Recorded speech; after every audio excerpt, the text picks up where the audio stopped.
Thanks, Zach. According to reports, Joe Biden and his allies are billing tomorrow's State of the Union address as their, quote, big public reset moment.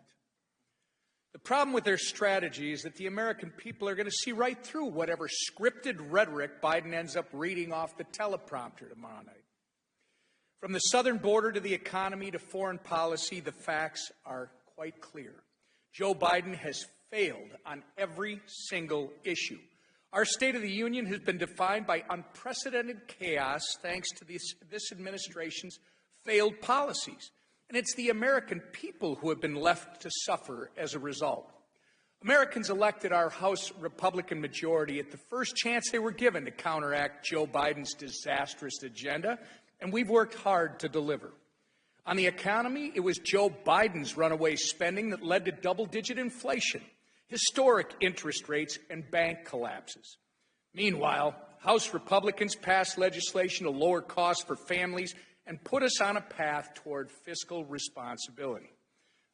On the southern border, it's Joe Biden who has refused to undo his 64 executive actions that created this crisis in the first place. House Republicans, on the other hand, passed historic border legislation that finishes the wall, reforms parole authority, reforms asylum authority, ends catch and release, and would restore Remain in Mexico, which our Customs and Border Patrol says the last one would staunch the flow of illegal aliens into this country overnight by 70%. And on foreign policy, it's Joe Biden's weakness on the world stage that has empowered our adversaries while doing little to reassure our allies.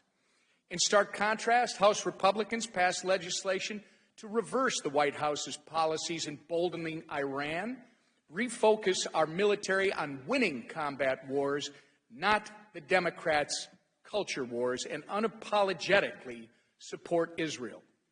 Needless to say, Americans need much more than a, quote, reset moment out of this administration. It's time for new leadership, and the people are going to make their voices heard at the ballot box this November. Until then, we're going to have to continue doing our part to combat Joe Biden's failed policies and hold this White House accountable. And with that, I'm going to turn it over, I believe, to our speaker, our leader, Steve Scalise.